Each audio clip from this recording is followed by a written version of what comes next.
याचना करता कामा नयेत यासाठी सुद्धा दखल ही केंद्र आणि राज्याच्या सरकारने घेतली आहे। त्यामुळे अशा अनेक योजना ज्या आहेत ज्या योजनांमुळे या देशामधील असणाऱ्या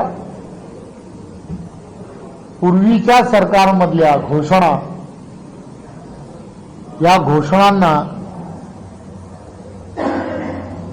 केंद्रातलं असणारं नरेंद्र मोदीचं सरकार आणि राज्यातील असणारं आदरणीय देवेंद्रजी यांच्या नेतृत्वातल्या सरकारने खऱ्या अर्थाने सरकार मायबाप म्हणून काय असतं हे दाखवून दिलंय। 25 कोटीपेक्षा जास्त लोकांना दारिद्र्य रेषेच्या बाहेर काढण्याचं काम सुद्धा या सरकारने केलं। त्यामुळे खऱ्या अर्थाने या सरकारने केलेली कामं ही तुमच्या समोर आहेत, जनतेसमोर आहेत। पुणे शहर IT हब म्हणून ओळखलं जातं। त्यामुळे या पुणे शहराला एक जागतिक पातळीवरती घेऊन जाणं, विजन ठेवून घेऊन जाणं हे अत्यंत गरजेचं आहे। आणि हे विजन दूरदृष्टी असणारा नेते हे महाराष्ट्राचे लोकप्रिय असे मुख्यमंत्री आहेत याची आपण सर्वांना कल्पना आहे। सर्वात जास्त FDA ज्याला म्हणतात हा यावेळेला महाराष्ट्रात यासाठी आला कारण आपण जाणता की पारदर्शकता ही यामध्ये फार मोठं काम करत असतं। उद्योगधंदे ना चांगलं वातावरण हे महाराष्ट्रामध्ये निर्माण झाल्यामुळे गेल्या वर्षभरामध्ये मोठ्या प्रमाणामध्ये फक्त MOUच झाले नाहीत तर 80% जास्त प्रत्यक्ष कामांना सुद्धा सुरुवात झाली। लाखो रोजगार निर्मिती झाली आहे हेही आपण सर्वांनी लक्षात घेतलं पाहिजे। माझी आपणा सर्वांना विनंती आहे, आम्ही या निवडणुकीला सामोरं जात असताना तुमची, आमची, भाजपा सर्वांची त्याचं कारणच असं आहे की छोट्यात छोट्या माणसांपर्यंत आणि मोठ्यात मोठ्या व्यावसायिकांपर्यंत प्रत्येकाची चिंता ही नरेंद्र मोदींचं सरकार केंद्रातलं आणि आदरणीय मुख्यमंत्री देवेंद्रजी यांचं सरकार महाराष्ट्रातलं हे करताना दिसतंय।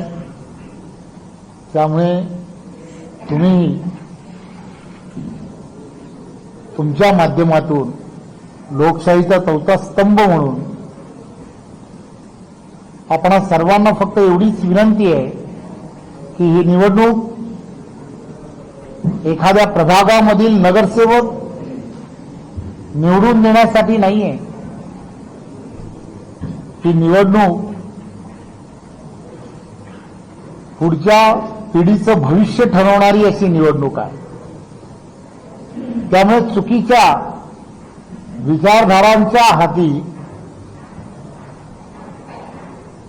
इथली असणारी सत्ता देणं म्हणजे खऱ्या अर्थाने पुण्याला हकास करणं असा होणार आहे। त्यामुळे एक विचाराच्या असणाऱ्या NDAचं केंद्रातलं सरकार आणि महाराष्ट्रातलं देवेंद्रजींच्या नेतृत्वातलं महायुतीचं सरकार या एक विचाराच्या सरकाराला जर आपण प्राधान्य दिलं, आपण देणारच आहात, तर त्याचा फायदा अनेक धोरणं जी तुम्हाला आम्हाला सर्वांना राबवायची असतात ती सहजपणे राबवता येतात जसं की नव्याने झालेलं एअरपोर्ट, या सगळ्या गोष्टी केंद्र आणि राज्य मध्ये एक विचाराचं सरकार असल्यामुळे झाले आहेत. आणि आपण पाहिलं असेल की या अगोदर महायुतीच्या सरकारच्या अगोदर असणारं महाविकास आघाडीचं जे सरकार होतं, सर्व प्रकल्प हे बंद झाले होते. त्यामुळे ह्या सर्व प्रकल्पांना गतिमान करणं किंवा याहूनही अधिक मोठ्या प्रमाणामध्ये प्रकल्प आणणं आणि पुण्याला एक विकसित पूर्ण करणं, यासाठी तुमच्या सर्वांची सहकार्याची गरज आहे. धन्यवाद. सर, तुम्ही आता सर्व विकास कामांची यादी वाचून दाखवली, मात्र हे करत असताना महापालिका भ्रष्टाचाराने पोखरलेल्या आहेत आणि राज्यात लुटारू गँग तयार झालेली आहे, असा गंभीर आरोप तुमच्यासोबत सत्तेत असणाऱ्या अजित पवारांनी काल निश्चित केलेला आहे.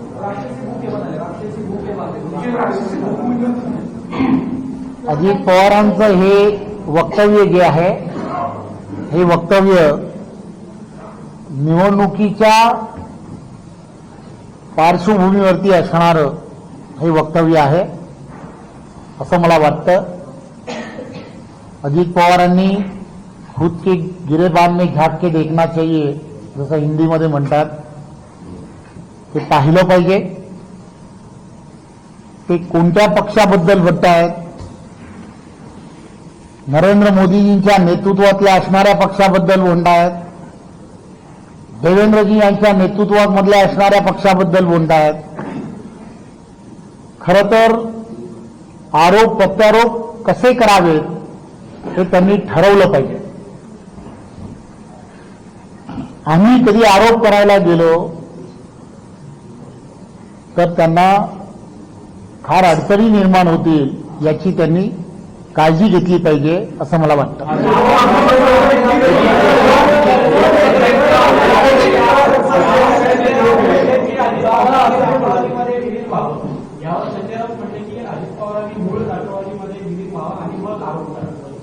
एक गोष्ट लक्षात घेतली पाहिजे की ही निवडणूक जी आहे, ही निवडणूक मी जसं म्हटलं की ही निवडणूक विकसित पुण्यासाठी असणारी निवडणूक आहे. इथल्या जनतेच्या नागरी सुविधा या अत्यंत चांगल्या पद्धतीने कोण देऊ शकतं यासाठी असणारी ही निवडणूक आहे आणि हे भारतीय जनता पार्टी देऊ शकतं हे मी सांगण्यासाठी इथे आलो. सगळ्यांच्या प्रश्नाची उत्तरं देईन, पण एकेकाने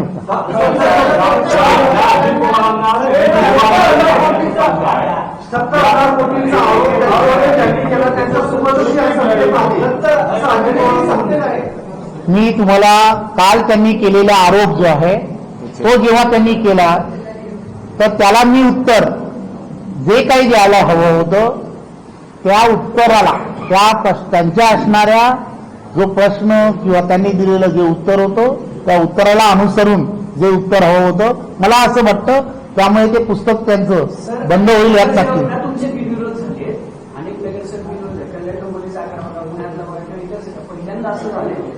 संजय राऊत असं म्हणतात की 5-5 कोटी रुपये दिले गेले, दुसरीकडे निवडणूक आयोगानं चौकशी करायची ठरवली. सगळे जे बिनविरोध आलेत ना, आणि भाजपचीच ती आकडेवारी आहे, दुसऱ्या कुठल्याच पक्षात विरोध झाले. दोन गोष्टी काय लक्षात घेतल्या पाहिजेत की आपण ज्या भागांमध्ये निवडणुकीला बिनविरोध झाले ते का झाले याची कधीतरी चौकशी करायला हवी. ही चौकशी करायला हवी. तुम्ही विचारलाच प्रश्न पूर्ण करून उत्तर देऊ द्या. या सगळ्या गोष्टींमध्ये गेल्या वर्षानुवर्ष त्या भागांमध्ये शिवसेना, भारतीय जनता पार्टी, महायुतीचं असणारी त्या ठिकाणी कल्याण डोंबिवलीमध्ये दोघांमध्येच लढत असते आणि त्या ठिकाणी असं झालंय की त्या ठिकाणी महायुती झाली. महायुती झाल्यामुळे वर्षानुवर्ष त्या ठिकाणी विरोधक जे आहेत किंवा विरोधी पक्षांमध्ये कोणी शिल्लक राहिलेलं नाही. त्यामुळे तो आलेला रिझल्ट जो आहे तो त्यामुळे आलेला रिझल्ट आहे. तुम्ही आकडेवारी या अगोदर जरी पाहिली, एक नगरसेवक फक्त राष्ट्रवादी मधला तिथे होता, बाकी सर्व शिवसेना आणि भारतीय जनता पार्टीचेच होते. महायुती झाली त्यामुळे त्या ठिकाणची परिस्थिती तशी. संजय राऊत असं म्हणतात की निवडणूक बिनविरोध करण्यासाठी भाजपकडनं 5-5 कोटी रुपये जे आहेत ते उमेदवारांना वाटले जातात. संजय राऊतांचे आरोप हे बिनबुडाचे असतात हे आपणा सर्वांना माहीत आहे. त्यामुळे त्यामध्ये फार बोलावं असं मला वाटतं. 70,000 कोटींचा आरोप ज्यांनी माझ्यावरती केला होता त्यांच्यासोबत मी आता सत्तेत आहे असा खुलासा आपण मी तुम्हाला पुन्हा तेच सांगेन की त्यांनी जे म्हटलं त्याला मी एका वाक्यात जे म्हणायला पाहिजे होतं ते मी ऑलरेडी म्हटलंय. मी आज या ठिकाणी प्रेसला यासाठी आलो आहे की पुणे महानगरपालिकेतील जनता यांनी भारतीय जनता पार्टीलाच मतदान का द्यावं, तर इथल्या असणाऱ्या जनतेच्या आवश्यक असणाऱ्या ज्या नागरी सुविधा आहेत त्या नागरी सुविधा प्राधान्याने कोण पूर्ण करू शकतं, तर ते केंद्रातलं नरेंद्र मोदीजींचं सरकार की ज्यांनी इन्फ्रास्ट्रक्चरला सर्वात जास्त 10 पटपेक्षा जास्त, पूर्वीपेक्षा 10 पटीपेक्षा जास्त पैसे दिलेत. राज्यामधील असणारं देवेंद्रजींचं सरकार सुद्धा पूर्ण लक्ष ठेवून या सगळ्या गोष्टी करण्याचा विचार करत आहे. सार्वजनिक व्यवस्थेमधून, वाहतुकीच्या व्यवस्थेमधून प्रदूषण होत आहे हे लक्षात घेऊन 1000 ई बसेस देण्याचा निर्णय हा शासन करत आहे. असे अनेक निर्णय जे आहेत ते सरकारच्या माध्यमातून होत आहेत. हे सामान्य लोकांपर्यंत, जनतेपर्यंत आपल्या माध्यमातून द्यावं. असं आहे का, अजितदादांनी थेट नाव घेतलं पण महेश दानवेवर थेट आरोप केले की त्यांची एवढी मोठी प्रॉपर्टी कशी वाढली, भ्रष्टाचारातनं वाढली असं थेट आरोप केलं. एक गोष्ट लक्षात घेतली पाहिजे, त्यांनी हे मीडियामध्ये बोलण्यापेक्षा कोणी त्या संदर्भामध्ये अनेक यंत्रणा आहेत त्या यंत्रणाकडे जायला हवं. निवडणुकीच्याच पार्श्वभूमीवरती असे आरोप प्रत्यारोप करण्यापेक्षा दीर्घ अनुभव आहे, त्यांनाही आहे, तुम्हालाही आहे. अशा सगळ्या गोष्टी निवडणुकीच्या पार्श्वभूमीवरती बोलण्यापेक्षा एवढ्या वर्षामध्ये तुम्हीही तिथेच आहात, तेही तिथेच आहेत, ते करायला हवं होतं. ते न करता फक्त निवडणुकीच्या पार्श्वभूमीवरती बोलतायत असं मला वाटतं.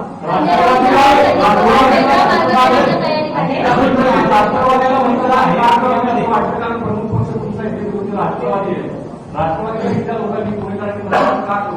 100% करू नये असं मला वाटतं. मी भारतीय जनता पार्टीचा अध्यक्ष आहे. मी माझ्या पार्टीचा असणारा अजेंडा हा तुमच्या समोर ठेवला आहे. विकसित भारत हा जो आमचा अजेंडा आहे, देशाचे पंतप्रधानांचा अजेंडा आहे, देवेंद्र फडणवीस यांचा अजेंडा आहे, तो मांडणं आणि तो मांडत असताना त्या दिशा या पुण्याला देणं हे भारतीय जनता पार्टी करत आहे. त्यामुळे भारतीय जनता पार्टीलाच मतदान करावं. आपण लक्षात घ्या, आपण जेवता कसे, असे जेवता का कसे, मी मला वाटलं म्हणून असे आपण जेवतो, बरोबर आहे. असं जेवणं हे योग्य होत नाही. त्यामुळे लक्षात घ्या, केंद्र आणि राज्यामध्ये भारतीय जनता पार्टीचंच सरकार आहे. त्यामुळे असं जेवलेलं कधी योग्य असतं. तुम्हालाही तसंच वाटतं आणि मलाही तसं वाटतं.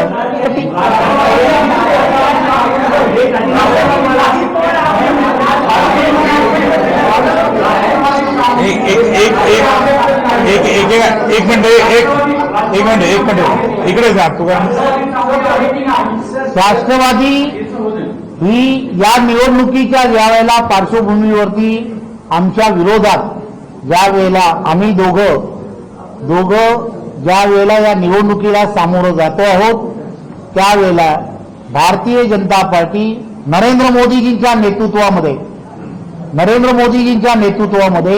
आणि देवेंद्रजींच्या नेतृत्वामध्ये ही निवडणूक लढते. माझा प्रश्न एवढाच आहे की या दोघांच्या नेतृत्व बरोबर नाही असं त्यांचं मत असेल तर त्यांनी ते सांगावं.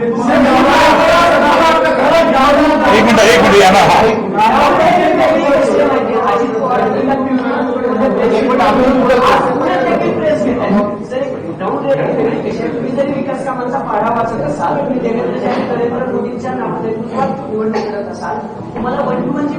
एकच चौरंगी फाईट आहे, फेस टू फाईट अजित पवारांच्या आणि शरद पवारांची उमेदवारी. अजित पवार पुण्यात पत्रकार परिषद घेत आहेत. अगदी निलेश घ्यावेपासून सगळे जी नावं जी आरोप तुमच्या मंत्र्यांवरती झाले होते त्याला उत्तर ते देत आहेत. आज तुम्हाला ग्राउंड रियालिटी वेगळी वाटत नाही का? विकास कामात 10-14 वर्षापासूनची सांगून उमेदवार निवडून येतील पुण्यातले 165-120 जे काही टार्गेट होईल असं वाटतंय तुम्हाला?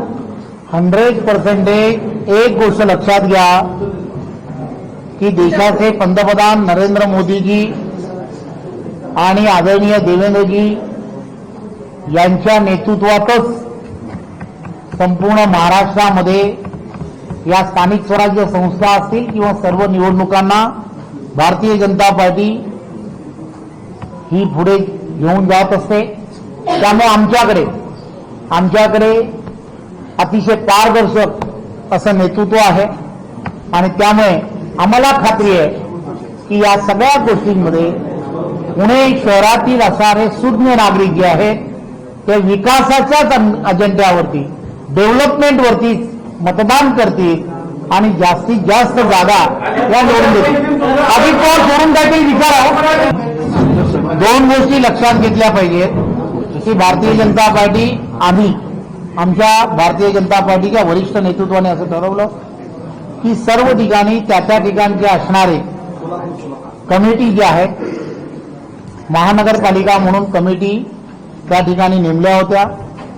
त्याचप्रमाणे महायुतीमधले असणारे आमचे घटक पक्ष जे आहेत, मग शिंदे सेना असेल, अजितदादांचे असतील, त्यांनी सुद्धा तशा कमिट्या तयार केल्या होत्या. त्यांच्यामध्ये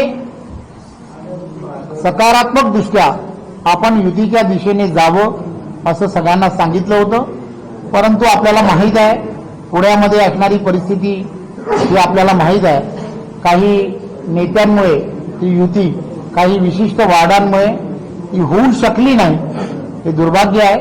परंतु त्यावेळेला त्या संदर्भामध्ये सकारात्मक निर्णय घेण्याच्या संदर्भात सर्व वरिष्ठ सर्व पातळीवरती सांगितलं गेलं होतं.